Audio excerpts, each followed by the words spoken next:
Initially, when I became involved in conversion practices, I was really hopeful and I felt almost exuberant. It was like, finally, yes, this is going to work. I'm going to be straight, because I all through my youth, absolutely conflicted, and I wasn't particularly religious at all. Our family wasn't religious at all, but I became a Christian mostly through contacts and my school friends and so on, joining the local church group and things.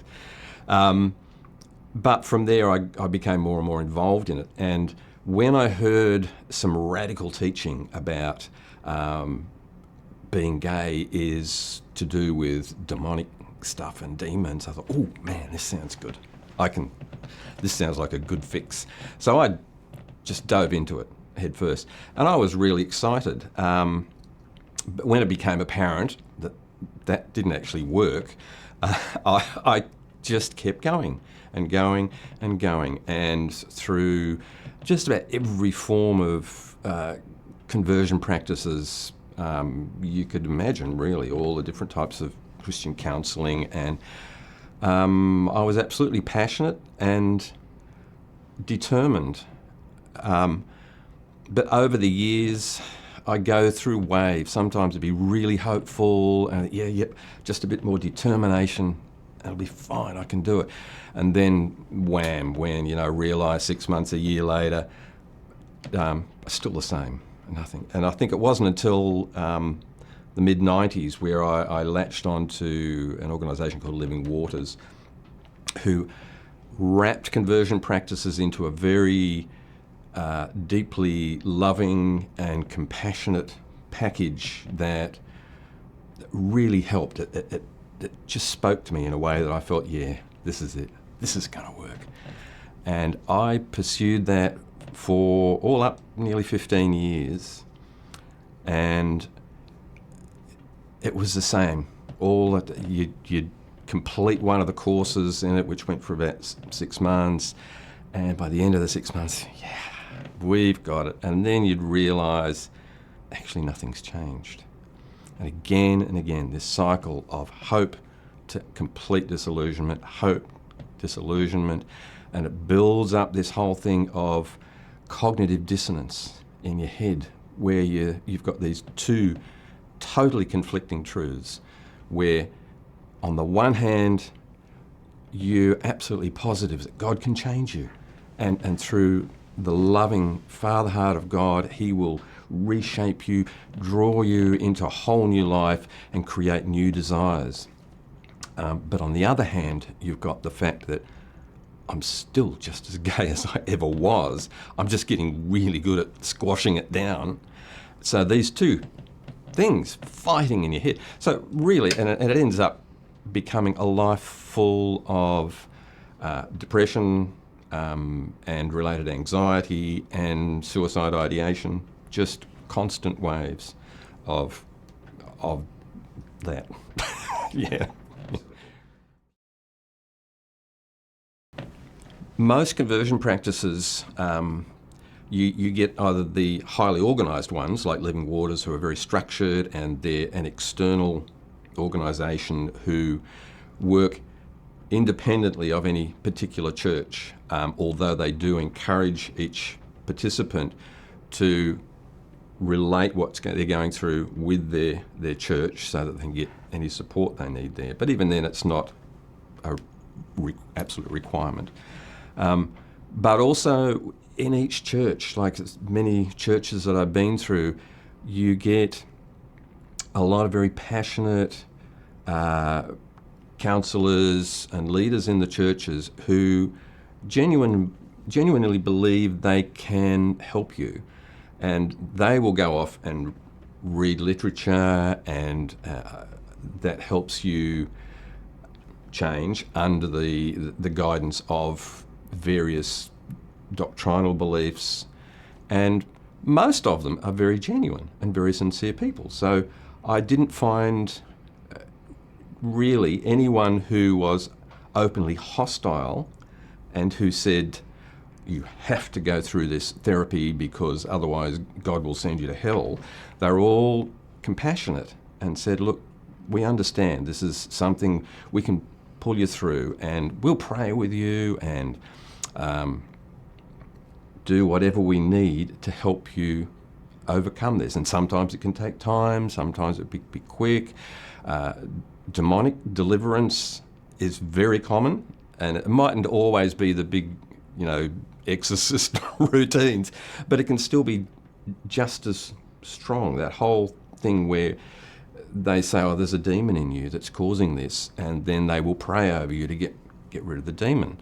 And even though it can be done with a heart of love and a desire to see us free, it still doesn't change the fact that it is incredibly damaging, psychologically, spiritually, to think that you're being controlled by some nasty force, some spiritual entity that you have no control over is horrifying. And no matter how much love you pour into it, it does very deep damage. So that is quite common. I think when people, when the church counsellors and so on, when they are using these loving techniques, absolutely sincere, but most of the time it's based on psychological principles that just aren't valid by any stretch of the imagination. One of the most common ones that came through, especially with this style, and the reason it's so accepted, basically it's saying that the reason your sexuality and gender is compromised is because of childhood trauma, sexual trauma of some description, not bad parenting, but parenting with the wrong balance. So there's too much closeness to the mother and not relating to the father in the correct way, or a distant father. They're the main tactics that are used. But these theories have been absolutely disproven by the general consensus of counsellors and psychologists and so on. But they persist in the church, even to today, because they sound so feasible.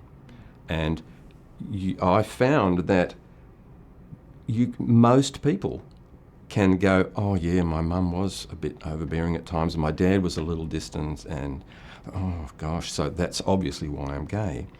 And of course the churches will come in and say, God can heal that, and he can create a father heart in you that will replace what your father was lacking. And your mother, God will balance all that out in you, and you will become free. But of course, as I said, it doesn't work. There is absolutely no evidence-based about that actually being successful. And of course, what I realised later on was that there are millions upon millions of people who have had overbearing mothers and distant fathers who aren't gay. So, yeah. To my younger self, goodness, I would just say, believe what your heart says, not what theologies and doctrines tell you, not what other people, no matter how well-intentioned they are. Is what's your heart say, and go with that. And that can be really hard, very hard. I mean, there was one point in the 80s when my first wife left. I was just an absolute mess. And I was on the verge of coming out, and I was starting to listen, and I think that I can't do this. I just have to be what I know I am. But instead of coming out, I just jumped back in even stronger, more determined, and from that point on, it just became far more obsessive than it was before. So yeah, I just say, your heart, just listen to your heart.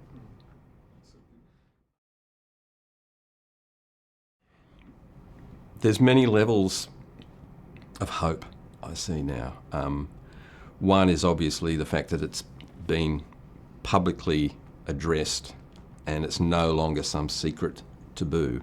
that it's out there for everyone to see. And of course, we're getting people who are very anti and for various reasons. But the fact that it's actually being talked about is wonderful. The fact that I can sit here and freely talk about it is just wonderful, absolutely wonderful. And people are changing. They're re-looking at their theologies and doctrines to say, maybe we've got this wrong, maybe there's something we're missing out on here. So, yeah, I'm very hopeful that it's going to change. There'll be resistance, as we can see. There are those who are getting equally vocal in the opposite direction, but it's coming. When we come out of conversion practices, we're suddenly faced with this huge, confusing mess of emotions. For me, I actually basically had a breakdown for about 12 months. I was non-functional, just trying to get my head around the whole thing. But eventually, for me, it was the process of understanding why I believed what I believed.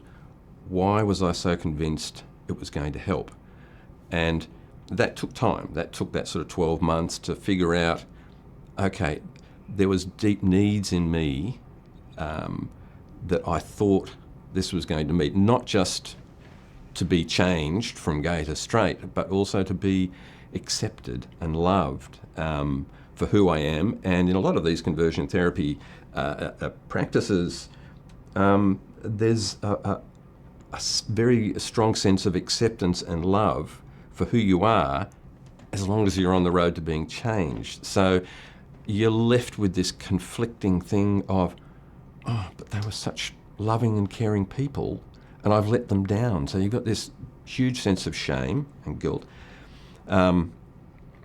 A lot of them never speak to you again when you leave, so you get that loss of community. For me, I had to process all the theologies, as I said, doctrines and things that I'd learnt, and then I found some other people that I could relate to, people who'd been through similar things or who'd just come out for other various reasons, even if they hadn't been through conversion practices, and discover that, oh, these people are normal and they're actually having happy lives, and I can actually move on past this. So it was really crucial to find other people and a whole alternative community where you were just totally accepted as you are. And it took time. For me, that process was about 13 years ago now.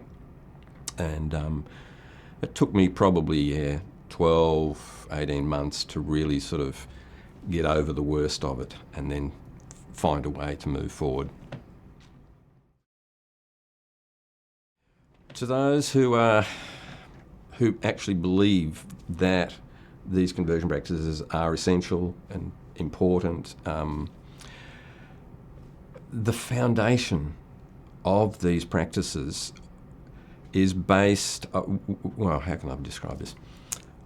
Part of the process of addressing all this was me examining the doctrines within the church that said it was evil, wrong, and we had to change. And I had no idea that there were actually alternative ways of looking at the scriptures. And these weren't just subjective interpretations of scripture. These were valid scholarly examinations of the scriptures to discover that not only had we interpreted it wrong, we translated things wrong. And there was a whole new world of understanding opened up where I thought, oh my goodness, this isn't what we thought it was. The scriptures don't even say what we think they're saying. And of course, I know there's huge amounts of debate in that, and I have spent a lot of time discussing and debating with people over that. But it's there, and I think that is a huge thing for Christians to take on who believe that their conversion practices are essential and good, and realise that not only are we misinterpreting, but there's also separate cultural issues that we brought in and coloured the current church teachings with. There's a deep lack of understanding of the context that those scriptures were written in. It's a very complex area, and I would really encourage people to put aside their assumptions and biases and really sit down with people who have taken the effort to understand these things and find a way forward. One thing that I found can be very difficult for people coming out is the fact that they have to question many of their foundational beliefs. And that can be a very scary thing to do. And you find that because you've so misunderstood what the Bible and your church has taught you about sexuality and gender, you think, oh gosh, maybe I've got other things wrong. And there's sort of a bit of a fearful path that you can take in that. And I know a lot of people will act on that fear, and they'll stay very confined in the church but just be okay with being gay. And it does cause interesting conflicts still, because they have to, how can I put it, they're not totally free. So they're still embracing as much as they can of those doctrines because there's a deep fear going on in there. But also, I think there's, because a lot of the conversion practices come from fundamentalist teachings, the literalist teachings, it can be very hard to break those habits of thinking in those fundamentalist terms and go, okay, there's a whole bigger picture of Christian doctrines and theologies here, and am I willing to just go with that? And perhaps there is a much bigger picture, and be willing to move forward and embrace a much bigger life. Yeah, when I saw the whole legislation banning conversion practices coming, I was very excited. I thought, man, this is absolutely brilliant. But I also heard some of the arguments, and I'm going, oh, this is going to be a huge free-for-all. So even though I was excited on the one hand, I was quite concerned on the other hand, because I was like, the last thing we need is to create more division, more polarisation. So I've been aware of that, and it has given a larger, louder voice to the detractors. So you get people like Destiny who they've almost felt empowered now because of the legislation. And so there is that. But generally, I was just absolutely thrilled, and I'm very proud of New Zealand for taking that huge step. And now I was also a bit concerned about how we implement it and how we carry forward this momentum and how we teach people that this isn't okay and there's a much better way we can do this, better ways we can grow and address our sexuality and gender. And so I'm thrilled that it has opened up this whole new path. Yeah. In terms of it being spiritual abuse, that in the past it's been a bit of a nebulous thing, but to see it addressed now in a way that is actually tangible is really encouraging, because our spirituality, no matter what you feel about it, as whatever your particular attachments are, it's an integral part of who we are, just as valid as our psychological makeup and so on. So to be the whole area of spiritual abuse, where you're encouraged to believe that your spirituality, your eternal destiny, all this sort of stuff is somehow can be corrupted in a way that is beyond your control is hugely damaging. And for myself, this was part of why I ended up so suicidal, because of the spiritual abuse, even more so than the psychological side of it, because I was just so attached to the spiritual side of things.